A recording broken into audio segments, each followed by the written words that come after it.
Ce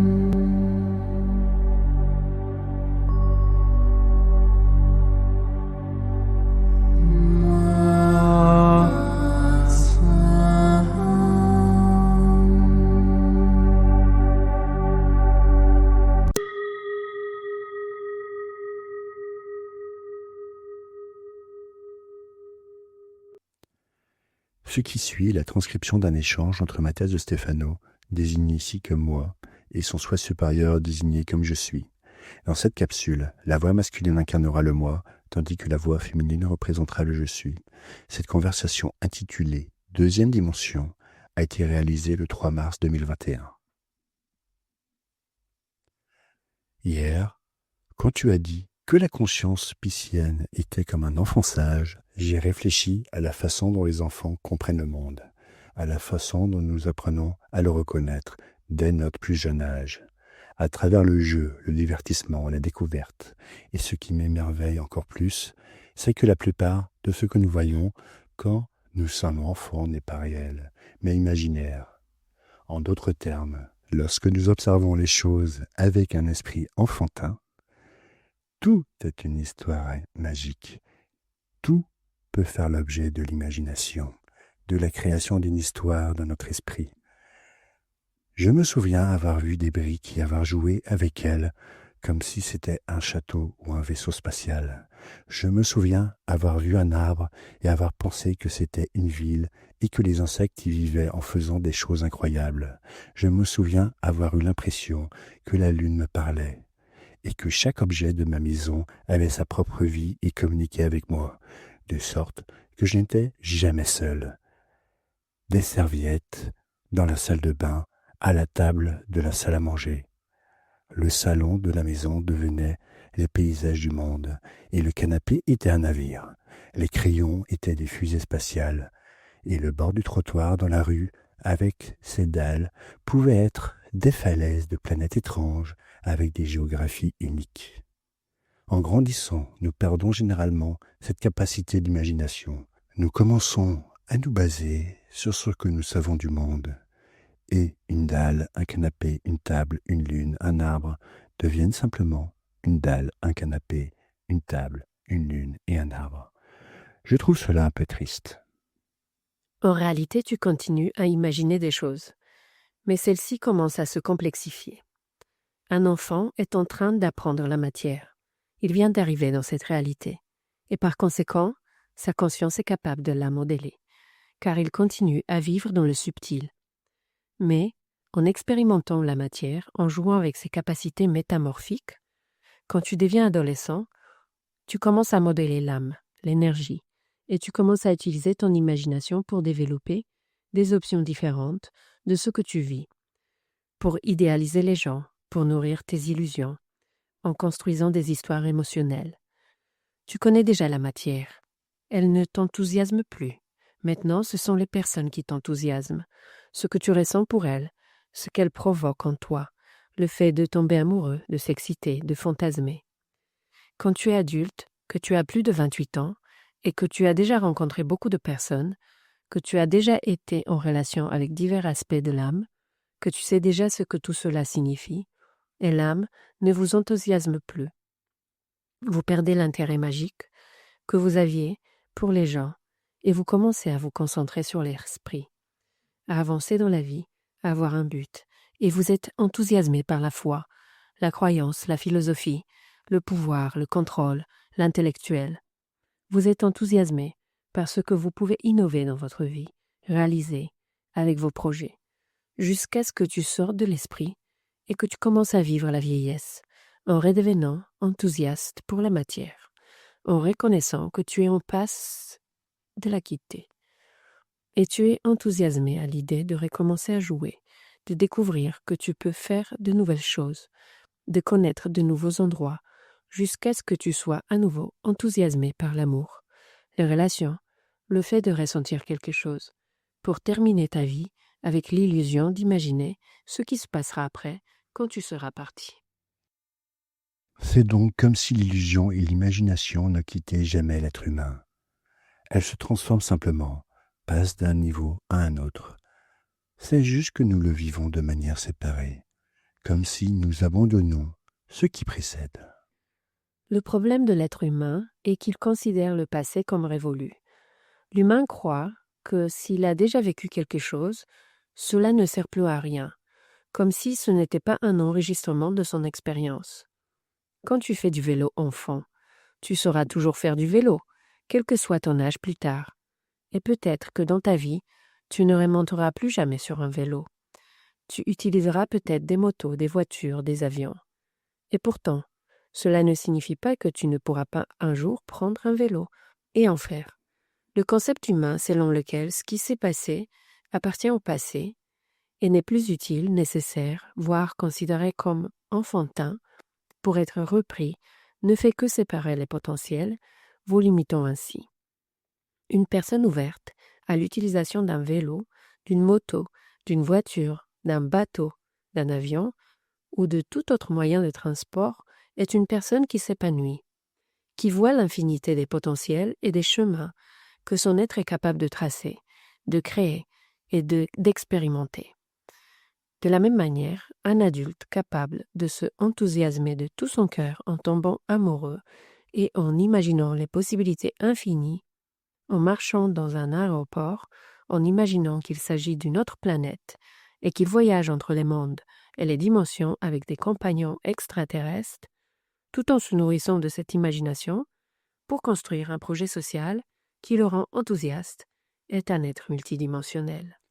C'est ce qu'on dit, voir le monde avec les yeux d'un enfant. Quand tu es enfant, regarde le monde comme un enfant. Quand tu es adolescent, regarde le monde comme un enfant adolescent. Quand tu es adulte, regarde le monde avec l'adolescence adulte d'un enfant. Et quand tu seras vieux, observe le monde comme un adolescent adulte qui vit la vieillesse de son enfance. Si vous vivez votre vie étape par étape, en abandonnant la précédente, vous ne gagnerez pas en capacité d'expansion, mais vous vous limiterez à votre nouvelle façon de voir le monde. Je dois m'ouvrir aux options. Je dois les additionner comme si elles n'en formaient qu'une. Car l'univers est une constante d'options qui ne font qu'une. Et c'est là la clé de la deuxième dimension. Je crois comprendre que la deuxième dimension est composée de lignes et de points qui forment un dessin sur un plan unique sans profondeur, c'est-à-dire comme un dessin animé à la télévision ou un dessin dans un livre. C'est exact, c'est exactement cela, la deuxième dimension. Elle apparaît au moment où alpha et oméga, qui sont les hémisphères nord et sud, positifs et négatifs, d'un point dans la première dimension, se séparent, se projettent dans des directions opposées, créant une ligne, mais où, à leur tour, leur nouveau nœud crée une nouvelle polarité, qui s'étend également, cherchant à fermer l'image pour trouver l'équilibre. Un axe polaire seul n'a pas d'équilibre. Il a besoin de fermer le circuit. Et c'est ainsi que vous pouvez obtenir une image polaire fermée. En termes simples, à partir d'une ligne, vous obtenez un carré. Dans la première dimension, nous l'appelons ligne. Dans la deuxième dimension, nous l'appelons carré. Et dans la troisième dimension, nous l'appelons cube ou hexaèdre. Exactement. Et dans la quatrième dimension, vous l'appelez tesseract.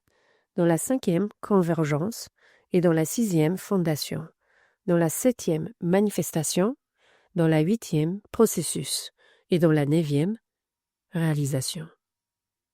Waouh, je ne m'attendais pas à ça.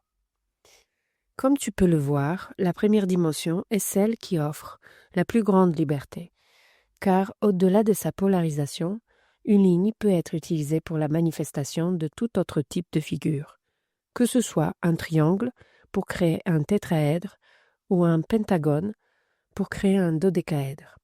Cependant, c'est la deuxième dimension qui fournit la base pour la réalisation de tout le reste, qui détermine les modèles suivants. Et pourquoi cela ? Parce que c'est dans la deuxième dimension que tu trouves la conscience. La deuxième dimension est celle qui te donne une idée du reste, celle qui te montre la base de l'imagination. La dualité est génératrice de probabilités. Ton esprit polarisé sur l'axe de la première dimension donne lieu à l'intention d'être, de bouger par amour. Et dans la deuxième, il incorpore l'âme, le mouvement articulé, l'intention magique. Pense donc aux dessins animés. Comme tu l'as dit, ils sont une manifestation imaginative, la concrétisation des rêves, la base de l'illusion. Ils font partie du jeu de la création. Pense au cosmos, comme un enfant, garçon ou fille, qui décide de se déplacer en cercle, tournant dans sa chambre, comme un derviche, en cercle constant, dans lequel il voit le monde autour de lui se modifier. Comprenant d'autres formes de lui-même, idéalisant la réalité, en imaginant une nouvelle. Le dessin, les traits, sont la base de tout art, qu'il s'agisse de la poésie qui trace un mot à partir de sa première lettre, ou de la sculpture qui trace le dessin initial à partir du plâtre ou de la roche. Les lignes forment les connexions neuronales de ton âme, modélant la perception de ton environnement, la schématisant, mais en même temps te donnant la liberté de créer les fondations de l'infini. Quelque chose d'aussi simple finit par être quelque chose d'aussi beau. Chaque ligne est un processus que tu dessines au fur et à mesure que tu avances. Tes deux yeux observent cette dimensionnalité qui se dessine dans tes deux mains, tes deux oreilles, tes deux pieds. Tu es un être dual, constitué de modèles de dualité. Ta présence dans la troisième dimension est due aux bases de ta deuxième dimension. Et c'est là que tu trouves la base de ton imagination. Chaque processus que tu vis est un chemin tracé dans l'illusion, conçu par la deuxième dimension, dans laquelle tu te positionnes en un point X pour avancer vers un point Y, en concevant les chemins à travers l'illusion et l'imagination. Car le point Y est le mirage illusoire de toi-même. C'est une image qui doit être complétée par ton expérience. C'est pourquoi vous ne devez pas abandonner l'étape précédente, mais plutôt l'ajouter, car c'est seulement ainsi que vous pourrez obtenir l'image complète. L'imagination qui crée les schémas, l'illusion qui détermine ma vie, n'est donc pas une prison de l'esprit, mais justement ce qui me permet de l'élargir. Je sais que vous avez vécu conditionné par la réalité de la troisième dimension, où vous avez entendu des phrases telles que « Ne vivez pas d'illusions, arrêtez d'imaginer et vivez la réalité. Gardez les pieds sur terre. » Mais la vérité est qu'il n'y aurait ni vie, ni réalité, ni terre, sans imagination et sans illusion. Tout est une illusion holographique. Donc si vous voulez vraiment vivre pleinement cette réalité, vous feriez mieux d'oser imaginer et rêver. Et ce faisant, vous trouverez l'inconditionnalité de l'âme, qui manifeste à partir des rêves tout ce qui peut être. Aimer inconditionnellement ce que je suis capable d'imaginer projette l'inconditionnalité dans le monde où je vis. Parfois, les utopies deviennent réalité, mais seulement si vous osez vivre vos rêves, en les traçant étape par étape. J'imagine et illusion devient réalité. Réveillez le rêveur qui vit en vous.